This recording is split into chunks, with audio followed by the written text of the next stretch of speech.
ಇಟ್ಟಿರುವಂಥದ್ದು ಕೂಡ ಭಾಳ ಮಹತ್ವ ಅಲ್ವಾ ರಮೇಶ್ ಚೌಗಾಲ್ ಅವರೇ? ಇಲ್ಲಿ ಯಾಕಂದರೆ ಪಹಲ್ಗಾಮ್ನಲ್ಲಿ ನಡೆಸಿರುವಂತಹ ದಾಳಿ ಅಲ್ಲಿ ಸಿಂಧೂರವನ್ನು ಅಳಿಸುವಂತಹ ಕೆಲಸವನ್ನು ಮಾಡಿದರು. ಆ ಸಿಂಧೂರದ ಹೆಸರಿನ ಮೂಲಕವಾಗಿಯೇ ಉಗ್ರರನ್ನ ಬಲಿ ಹಾಕುವಂಥ ಕೆಲಸವನ್ನು ಇವತ್ತು ಭಾರತ ಮಾಡಿರುವಂಥ, ಅದಕ್ಕಾಗಿಯೇ ಬಹುಶಃ ಆಪರೇಷನ್ ಸಿಂಧೂರ ಅನ್ನುವಂಥ ಹೆಸರನ್ನೇ ಇದಕ್ಕೆ ಬಳಕೆ ಮಾಡಿಕೊಂಡಿರುವಂಥದ್ದು ಕೂಡ ಸ್ಪಷ್ಟವಾಗಿದೆ ಅಂಥೇಳಿ. ಹೌದು, ತಾವು ನೋಡಿರೋ ಹಾಗೆ ಏಪ್ರಿಲ್ 22ರ 26 ಜನರ ನರಮೇಧ ಹೀನ ಕೃತ್ಯ ಎಸಗಿದಂತ ಅಲ್ಲಿನ ಉಗ್ರವಾದಿಗಳು, ಅಲ್ಲಿನ ಲೋಕಲ್ಸ್ಗಳು ಸೇರಿ ಏನೋ ಒಂದು ಕೃತ್ಯ ಎಸಗಿದ್ರು. ಅದರಲ್ಲಿ ಕೆಲವು ನವವಿವಾಹಿತ ಜೋಡಿಗಳು, ಆ ನವವಿವಾಹಿತ ಜೋಡಿ ಆ ಮಹಿಳೆಯ ಕಣ್ಣು ಮುಂದೆಲೆ ಆ ಒಂದು ವ್ಯಕ್ತಿಯನ್ನ ಕೊಂದು ಹಾಕಿತ್ತು. ಅದು ನಿಮ್ಮ ಜಾತಿ ಏನು, ಜಾತಿ ಪ್ರಶ್ನೆ ಕೇಳಿ ಅವರನ್ನ ಕೊಲೆಗೈದಿತ್ತು. ಆವಾಗ ಆ ಮಹಿಳೆ ಹೇಳ್ತಾಳೆ, ಉಸ್ಕೋ ಕ್ಯೂ ಮಾರ್ ರಹೆ ಮುಜೆ ಮಾರೋ ಹೊತ್ತಲ್ಲ ಅಂದಾಗ ತುಮ್ಕೋನೇ ಮಾರೋಂಗ ಅಂತಲಂದು ಅವ್ರು ಹೇಳಿದಾಗ ಆ ಮಹಿಳೆಯ ಒಂದು ಸಿಂಧೂರನ್ನ ಅಳಿಸಿದಂತ ಆ ಪಾಪಿ ಪಿಸಾಚಿಗಳು, ನರಬುದ್ಧಿಯ ಒಂದು ಉಗ್ರವಾದಿಗಳು ಇಂಥ ಒಂದು ಹೀನ ಕೃತ್ಯವನ್ನು ಎಸಗಿದ್ದಂತ ಸಂದರ್ಭದಲ್ಲಿ ಆ ಮಹಿಳೆಗೆ, ಒಂದು ಭಾರತೀಯ ಮಹಿಳೆಗೆ ಯಾವ ದುಃಖವನ್ನ ಆಕಿ ತನ್ನ ಎದೆಯಲ್ಲಿ ಮನದಲ್ಲಿ ಆಡಿಕೊಂಡಿದ್ದಳೋ ಆ ಮನದ ಆಳದನ್ನ ನಮ್ಮ ಪ್ರಧಾನಿಯವರಾಗಲಿ, ರಕ್ಷಾ ಮಂತ್ರಿಗಳಾಗಲಿ, ಗೃಹ ಮಂತ್ರಿಗಳಲ್ಲಿ, ಅಲ್ಲಿನ ರಾಜ್ಯ ಸರ್ಕಾರವಾಗಲಿ ಗಮನದಲ್ಲಿ ಇಟ್ಕೊಂಡು ಒಂದು ಆಪರೇಷನ್ ಸಿಂಧೂರ್ ಅಂತ ಹೆಸರು ಹೇಳಿ ಆ ಸಿಂಧೂರಿಗೆ ತಕ್ಕ ಪ್ರತ್ಯುತ್ತರ ಈಗ ಭಾರತೀಯ ಸೇನೆ ಇವತ್ತು ಕೊಟ್ಟಿದೆ. ನಿಜ ರಮೇಶ್ ಚೌಗಾಲ್ ಅವರೇ, ಇವತ್ತು ಈಗ ಇಂತಹ ಸಂದರ್ಭದಲ್ಲಿ ನಾಗರಿಕರಿಗೆ ಹೇಗೆ ವರ್ತಿಸಬೇಕಾಗುತ್ತೆ ಅನ್ನೋದ್ರ ಬಗ್ಗೆ ಕೂಡ ತಾವು ಮಾತನಾಡ್ತಾ ಇದ್ದೀರಿ. ಅವಾಗಲೇ ಯಾವ ರೀತಿಯಲ್ಲಿ ಮಾಕ್ ಡ್ರಿಲ್ನ ಅವಶ್ಯಕತೆಗಳು ಇರುವಂಥದ್ದು, ಬಹುಶಃ ಇವತ್ತು ನಡೆಸಿರುವಂತಹ ದಾಳಿಯನ್ನು ಪ್ರಪಂಚದ ಎಲ್ಲ ದೇಶಗಳಿಗೂ ಕೂಡ ಈಗಾಗಲೇ ಭಾರತ ಸ್ಪಷ್ಟವಾಗಿ ಹೇಳಿದೆ ಯಾವ ಕಾರಣಕ್ಕಾಗಿ ಈ ದಾಳಿಯನ್ನು ನಾವು ನಡೆಸಬೇಕಾಯಿತು ಅನ್ನೋದನ್ನು ಪ್ರಪಂಚದ ಎಲ್ಲ ದೇಶಗಳಿಗೂ ವಿವರಿಸುವಂತಹ ಪ್ರಯತ್ನವನ್ನು ಕೂಡ ಭಾರತ ಮಾಡಿದೆ. ಪಾಕಿಸ್ತಾನ ತನ್ನದೇ ಆದಂಥ ಧಾಟಿಯಲ್ಲಿ ಇದನ್ನು ತೆಗೆದುಕೊಳ್ಳುವಂತಹ ಚಾನ್ಸಸ್ ಇದ್ದೇ ಇರುತ್ತೆ. ಯಾಕಂದರೆ ಪಾಕಿಸ್ತಾನ ಪ್ರಧಾನಿಯ ರಿಯಾಕ್ಷನನ್ನು ನೋಡಿದಾಗ ನಾವು ಇದಕ್ಕೆ ಕೌಂಟ್ರ್ ಮಾಡ್ತೀವಿ ಅನ್ನುವಂತಹ ಮಾತುಗಳನ್ನೆಲ್ಲವೂ ಕೂಡ ಹೇಳಿರುವಂಥದ್ದು. ಇದೊಂದು ರೀತಿಯಾದಂತಹ ಏನು ತತ್ಕ್ಷಣದ ಕೋಪದ ಮಾತುಗಳಾಗಿರ್ತವ. ನಿಜಕ್ಕೂ ಕೂಡ ಪಾಕಿಸ್ತಾನ ಅಷ್ಟೊಂದು ಸಮಯ ತೆಗೆದುಕೊಂಡು ಆ ರೀತಿಯಾಗಿ ಯೋಚನೆ ಮಾಡಿ ದಾಳಿ ಮಾಡಿಸುವಷ್ಟು ಪೇಷನ್ಸನ್ನು ಅದು ಉಳಿಸ್ಕೊಳ್ಳುತ್ತಾ, ಅಥವಾ ತನ್ನ ದೇಶದ ಜನರನ್ನು ಖುಷಿಪಡಿಸೋದಕ್ಕೆ ಬೇಕಾಗಿ ನಾವು ಕೂಡ 4 ಪಟಾಕಿ ಹಾರಿಸೋಣ ಅನ್ನುವಂತಹ ರೀತಿಯಲ್ಲಿನೇ ಒಂದಿಷ್ಟು ದಾಳಿಯನ್ನು ಮಾಡುವಂತಹ ಪ್ರಯತ್ನಕ್ಕೆ ಅದು ಸೀಮಿತ ಆಗಿರುತ್ತೆ ಅಂತ ನೋಡಿ. ಯಾವುದೇ ಎರಡು ದೇಶ, ಉಭಯ ದೇಶಗಳ ನಡುವೆ ಅಂತ ಒಂದು ಕೃತ್ಯ ನಡೆದಾಗ, ಒಂದು ದಾಳಿ ಪ್ರತಿ ದಾಳಿ ನಡೆದಾಗ ಆಕ್ರೋಶ ಎರಡು ಕಡೆ ಇರುತ್ತೆ. ಎರಡೂ ಉಭಯ ಪಕ್ಷಗಳಿಗೂ ಅಂತ ಒಂದು ಕ್ರೋಧ ಹೇಳುವಂತ ಮಾತುಗಳು ಹೊರಬೀಳುತ್ತವೆ. ಆದರೆ ಅಂತ ಶಕ್ತಿ ಪಾಕಿಸ್ತಾನಕ್ಕೆ ಈಗಿಲ್ಲ. ಅದು ಮೊದಲೇ ಆರ್ಥಿಕವಾಗಿ ಬಹಳ ಒಂದು ಕೆಳಮಟ್ಟಕ್ಕೆ ಬಂದಿದೆ. ಈಗಾಗಲೇ ಅದು ಅಂತಾರಾಷ್ಟ್ರೀಯ ಮಟ್ಟದಲ್ಲಿ ಉಗ್ರವಾದಿ ಪೋಷಕ ರಾಷ್ಟ್ರವೊಂದು ಎಲ್ಲ ಅಂತಾರಾಷ್ಟ್ರೀಯ ಮಟ್ಟದಲ್ಲೂ ಗುರುತಿಸಲಾಗಿದೆ. ಅದನ್ನ ಇದು ಸಿದ್ಧಪಡಿಸುವಂತ ಒಂದು ಭಾರತೀಯ ಸೇನೆಗೆ ಅದನ್ನು ತೋರಿಸುವಂತ ಒಂದು ಸಮಯ ಬಂದಿದೆ. ಅದನ್ನು ನಾವು ತೋರಿಸ್ತಾ ಇದ್ದೀವಿ, ಇನ್ನು ಮುಂದೆ ತೋರಿಸ್ತೀವಿ. ಏಕೆಂದರೆ ಅಂತಾರಾಷ್ಟ್ರೀಯ ಮಟ್ಟದಲ್ಲಿ ಭಾರತದ ಜೊತೆಗೆ ಎಲ್ಲ ದೇಶಗಳಿವೆ, ಕೆಲವೊಂದು ಉಗ್ರವಾದಿ ರಾಷ್ಟ್ರಗಳಿವೆ. ಟರ್ಕಿ ಆಗಲಿ ಇಂಥ ರಾಷ್ಟ್ರಗಳು ಉಗ್ರ ಪೋಷಿತ ರಾಷ್ಟ್ರಗಳೇನೆ ಅವು. ಅಂತದನ್ನು ಬಿಟ್ಟು ಬೇರೆ ಯಾವ ದೊಡ್ಡ ದೊಡ್ಡ ರಾಷ್ಟ್ರಗಳು, ಬಲಿಷ್ಠ ರಾಷ್ಟ್ರಗಳು ಎಲ್ಲ ನಮ್ಮ ಕಡೆಗೇನೆ ನಮಗೆ ಎಲ್ಲ ಸಂಪೂರ್ಣವಾಗಿ ಬೆಂಬಲ ಸೂಚಿಸಿವೆ. ಅದೇ ಮುಖಾಂತರ ಪಾಕಿಸ್ತಾನವನ್ನ ಉಗ್ರ ಸಂಘಟನೆಗಳ ನಮ್ಮದು ಉದ್ದೇಶ ಇದೆ. ಈಗಾಗಲೇ ಹೇಳ ಬಯಸ್ತಾ ಇದ್ದೀನಿ ಪದೇ ಪದೇ ನಾನು, ನಮ್ಮ ಉದ್ದೇಶ ಯಾರ ಪಾಕ್ ನಾಗರಿಕರನ್ನ ಕೊಲ್ಲುವುದಕ್ಕಾಗಿ ದಾಳಿ ಅಲ್ಲ. ಇದು ಕೇವಲ ಉಗ್ರವಾದಿಗಳ ಶಿಬಿರಗಳನ್ನು ನಾಶ ಮಾಡಲಿಕ್ಕೆ ಇದೊಂದು ದಾಳಿ ನಮ್ಮದು. ನಿಜ ರಮೇಶ್ ಚೌಗಾಲ್ ಅವರೇ, ಧನ್ಯವಾದ ನಮ್ಮ ಜೊತೆಗೆ ಇಷ್ಟೊತ್ತು ಮಾತನಾಡೋದಕ್ಕೆ ಬೇಕಾಗಿ. ಇದು ರಮೇಶ್ ಚೌಗಾಲ್ ಅವರು ವಿವರಿಸುವಂತಹ ರೀತಿ, ಯಾವ ರೀತಿಯಾಗಿ ಇಲ್ಲಿ ಭಾರತೀಯ ಸೇನೆ ಈ ಒಂದು ಕ್ರಮವನ್ನು ಕೈಗೊಂಡಿದೆ ಅಂತ ಹೇಳಿ ಪಾಕಿಸ್ತಾನದ ಒಳಗಡೆ ನುಗ್ಗಿ ಹೊಡೆಯುವಂತಹ ಕೆಲಸವನ್ನು ಭಾರತೀಯ ಸೇನೆ ಇವತ್ತು ಮಾಡಿದೆ. ಆಪರೇಷನ್ ಸಿಂಧೂರದ ಮೂಲಕವಾಗಿ ಪ್ರತೀಕಾರವನ್ನು ತೆಗೆದುಕೊಳ್ಳುವಂತಹ ಕೆಲಸವನ್ನು ಕೂಡ ಈ ಕಾಲದಲ್ಲಿ ಭಾರತೀಯ ಸೇನೆ ಮಾಡಿರುವಂಥದ್ದು. ನೀವು ಒಂದು ದಾಳಿಯನ್ನು ಮಾಡಿದರೆ ನಾವು 10 ದಾಳಿಯನ್ನು ಮಾಡಬಲ್ಲೆವು ಅನ್ನೋಂಥನ್ನು ಕೂಡ ಬಹಳ ಮುಖ್ಯವಾದಂತಹ ಒಂದು ಸಂದೇಶವನ್ನು ಇವತ್ತು ನೀಡಲಾಗಿದೆ. ಭಾರತದ ನೆಲದಲ್ಲಿ ಇನ್ನು ಮುಂದೆ ಯಾವತ್ತೂ ಕೂಡ ಇಂತಹ ದಾಳಿಗಳನ್ನು ನಡೆಸಬಾರದು ಮತ್ತು ಅಂತಹ ಎಲ್ಲ ಬಾಗಿಲುಗಳನ್ನು ಪಾಕಿಸ್ತಾನ ಬಂದ್ ಮಾಡಲೇಬೇಕು ಅನ್ನುವಂತಹ ನಿಟ್ಟಿನಲ್ಲೂ ಕೂಡ ಇವತ್ತು ನಡೆಸಿರುವಂತಹ ದಾಳಿ ಇದಾಗಿದೆ. ಇನ್ನು ವಿಶೇಷವಾಗಿ ಇವತ್ತು ಭಾರತೀಯ ಭಾರತದ ಕಡೆಯಿಂದ ಪಾಕಿಸ್ತಾನದ ಉಗ್ರರ ನೆಲೆಗಳ ಮೇಲೆ ಭಾರತ ದಾಳಿಯನ್ನು ನಡೆಸಿರುವಂತಹ ಸಂದರ್ಭದಲ್ಲೇ ಏರ್ ಇಂಡಿಯಾ ವಿಮಾನಗಳ ಪ್ರಯಾಣದಲ್ಲಿ ವ್ಯತ್ಯಯವನ್ನು ಮಾಡಲಾಗಿದೆ. ವಿಶೇಷವಾಗಿ ಶ್ರೀನಗರಕ್ಕೆ ತೆರಳುವಂತಹ ಎಲ್ಲ ವಿಮಾನಗಳನ್ನು ಕೂಡ ಇವತ್ತು ಅವರ ಹಾರಾಟವನ್ನು ನಿಲ್ಲಿಸಲಾಗಿದೆ. ಯಾಕಂದರೆ ಪಾಕಿಸ್ತಾನ ಯಾವುದೇ ಕ್ಷಣದಲ್ಲಿ ಭಾರತ ಎಲ್ಲ ಮುನ್ನೆಚ್ಚರಿಕೆಗಳನ್ನು ಈ ಹಂತದಲ್ಲಿ ತೆಗೆದುಕೊಳ್ಳಲೇಬೇಕಾಗಿರುವಂಥದ್ದು ಬಹಳ ಮುಖ್ಯ ಆಗಿರುತ್ತೆ. ಈ ಕಾರಣಕ್ಕಾಗಿ ಆಪರೇಷನ್ ಸಿಂಧೂರದ ಮೂಲಕವಾಗಿ ಪಾಕಿಸ್ತಾನವನ್ನು ಛಿದ್ರ ಮಾಡಿರತಕ್ಕಂತಹ ಭಾರತ ಸದ್ಯಕ್ಕೆ ಮುನ್ನೆಚ್ಚರಿಕೆ ಕ್ರಮಗಳ ಕಡೆಯೂ ಕೂಡ ಆದ್ಯತೆಯನ್ನು ಕೊಟ್ಟಿದೆ. ಭಾರತೀಯ ಸೇನೆ ಭಾರತದ ಒಳಗಡೆ ಇರುವಂತಹ ಪ್ರತಿಯೊಬ್ಬ ನಾಗರಿಕನ ಜೀವವನ್ನು ರಕ್ಷಣೆ ಮಾಡುವಂತಹದಕ್ಕೆ ಸಂಪೂರ್ಣವಾದಂತಹ ಪ್ರಯತ್ನವನ್ನು ಮಾಡ್ತಾ ಇರುತ್ತೆ. ಅದನ್ನು ಮೀರಿ ಕೆಲವೊಂದು ಬಾರಿ ನಡೆಯಬಹುದಾಗಿರುವಂತಹ ದಾಳಿಗಳಲ್ಲಿ ಪಹಲ್ಗಾಮ್ನಂತಹ ದಾಳಿಯೂ ಕೂಡ ಒಂದು. ಆ ಪಹಲ್ಗಾಮ್ನ ದಾಳಿಯ ನಂತರ ಪಾಕಿಸ್ತಾನ ತಲೆ ಎತ್ತಿ ನಿಲ್ಲಬಾರದು ಜಾಗತಿಕ ಮಟ್ಟದಲ್ಲಿ. ಆ ಸ್ವರೂಪದಲ್ಲಿ ಪಾಕಿಸ್ತಾನಕ್ಕೆ ಇವತ್ತು ಪಾಠ ಮಾಡುವಂತಹ ಕೆಲಸವನ್ನು ಭಾರತ ಮಾಡಿದೆ, ಭಾರತ ಸರ್ಕಾರ ಮಾಡಿದೆ, ಭಾರತೀಯ ಸೇನಾ ಪಡೆಗಳು ಮಾಡಿರುವಂಥದ್ದು. ಮುಜಾಫರ್ ನಗರದಿಂದ ಹಿಡಿದು ಭವಾಲ್ಪುರದವರೆಗೆ ಕೂಡ ನಡೆಸಿರುವಂತಹ ದಾಳಿಗಳು, ವಿಶೇಷವಾಗಿ ಏನು ಲಾಹೋರ್ ನಗರದ ಪಕ್ಕದಲ್ಲೇ ಇರತಕ್ಕಂತಹ ಮತ್ತೊಂದು ನಗರದ ಮೇಲೆ ನಡೆಸಿರುವಂತಹ ದಾಳಿ ಇದೆಯಲ್ಲ, ಮುರುಡ್ಕೆ ಮೇಲೆ ಮಾಡಿರುವಂತಹ ದಾಳಿ, ಇದು ಅತ್ಯಂತ ಮಹತ್ವದ್ದು. ಮತ್ತು ಹೇಳಿ ಹೊಡೆದಂಗೆ ನಾವು ಇಂಥ ಜಾಗಕ್ಕೆ ಹೊಡಿತೀವಿ ಅನ್ನೋಂಥ ಮೊದಲೇ ಹೇಳಿ ಹೊಡೆದಂಗೆ ಹೊಡೆದಿರುವಂತಹ ದಾಳಿಗಳು ಕೂಡ ಇದಾಗಿದ್ದಾವೆ. ಸಹಜವಾಗಿಯೇ ಪಾಕಿಸ್ತಾನದಲ್ಲಿರುವಂಥ ಉಗ್ರರು ತಮ್ಮ ಅಡಗುದಾಣಗಳನ್ನು ಒಂದು ಸ್ವಲ್ಪ ಮಟ್ಟಿಗೆ ಬದಲಿಸಿಕೊಂಡಿರುವಂತಹ ಸಾಧ್ಯತೆಗಳು, ಸಂಭಾವ್ಯತೆಗಳು ಇದ್ದೇ ಇರ್ತವೆ. ಆದರೆ ಉಗ್ರರು ಅಡಗಿ ಕುಳಿತರೂ ಕೂಡ ಅವರ ಅಡಗುದಾಣಗಳನ್ನು ಹೊಡೆಯುವಂಥ ಕೆಲಸವನ್ನು ಭಾರತ ಮಾಡುತ್ತೆ ಮತ್ತು ಭಾರತ ಮಾಡೇ ತೀರುತ್ತೆ ಅನ್ನೋದಕ್ಕೆ ಅದರಲ್ಲಿ ವಿಶೇಷವಾಗಿ ಭವಾಲ್ಪುರದಲ್ಲಿ ನಡೆಸಿರುವಂತಹ ದಾಳಿ ಮತ್ತು ಮುರುಡ್ಕೆಯಲ್ಲಿ ನಡೆಸಿರುವಂತಹ ದಾಳಿ ದೊಡ್ಡ ಮಹತ್ವವನ್ನು ಪಡ್ಕೊಳ್ಳುತ್ತೆ.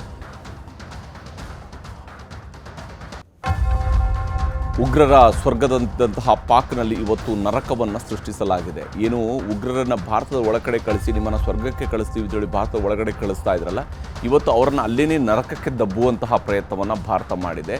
ಆ ಸ್ವರೂಪದಲ್ಲಿ ಇವತ್ತು ನಡೆದಿರುವಂತಹ ದಾಳಿ ಇದು.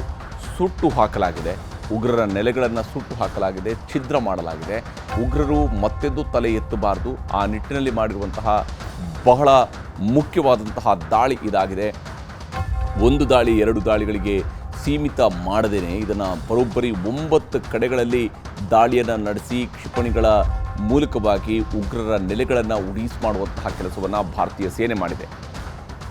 ಇದೇ ಸಂದರ್ಭದಲ್ಲಿನೇ ಒಂದು ರಿಟಾಲಿಯೇಷನ್ ಪಾಕಿಸ್ತಾನದ ಕಡೆಯಿಂದ, ಪಾಕಿಸ್ತಾನದ ಆರ್ಮಿ ಕಡೆಯಿಂದ ನಡೀತಾ ಇರುವಂಥದ್ದು. ಅದು ಮೆಂಢರ್ ಪ್ರದೇಶದಲ್ಲಿ ಮೆಂಢರ್ ಮತ್ತು ಪೂಂಚಿನ ನಡುವಿನ ಭಾಗದಲ್ಲಿ ಬರುವಂತಹ ಘಾಟಿ ಏನಿದೆ ಆ ಪ್ರದೇಶದಲ್ಲಿ ದಾಳಿಯನ್ನು ಮಾಡ್ತಾ ಇದ್ದಾರೆ. ಅದಕ್ಕೆ ಪ್ರತ್ಯುತ್ತರವನ್ನು ಕೊಡುವಂತಹ ಒಂದು ಕೆಲಸವನ್ನು ಈಗಾಗಲೇ ಭಾರತ ಮಾಡ್ತಾ ಇದೆ. ಬಿಂಬೆರ್ಗಾಲಿಯಲ್ಲಿ ಈಗ ನಡೀತಾ ಇರುವಂತಹ ಒಂದು ದಾಳಿ ಏನಿದೆ ಆ ಒಂದು ದಾಳಿಗೆ ಪ್ರತ್ಯುತ್ತರವನ್ನು ಭಾರತೀಯ ಸೇನೆ ಮಾಡ್ತಾ ಇದೆ. ಕ್ಷಿಪಣಿ ದಾಳಿಗಳನ್ನು ನಾವು ಇಲ್ಲಿ ನೋಡ್ತಾ ಇದ್ವಿ. ಕ್ಷಿಪಣಿ ದಾಳಿಯ ದೃಶ್ಯಗಳನ್ನು ಕೂಡ ನಾವು ನಿಮಗೆ ತೋರಿಸ್ತಾ ಇದ್ವಿ, ಯಾವ ಸ್ವರೂಪದಲ್ಲಿ ದಾಳಿಗಳು ನಡೆದಿದ್ದಾವೆ ಅಂಥೇಳಿ. ರಾತ್ರೋರಾತ್ರಿ ಪಾಕಿಸ್ತಾನದಲ್ಲಿ ಆ್ಯಂಬುಲೆನ್ಸ್ಗಳು ಸದ್ದು ಮಾಡಿಕೊಂಡು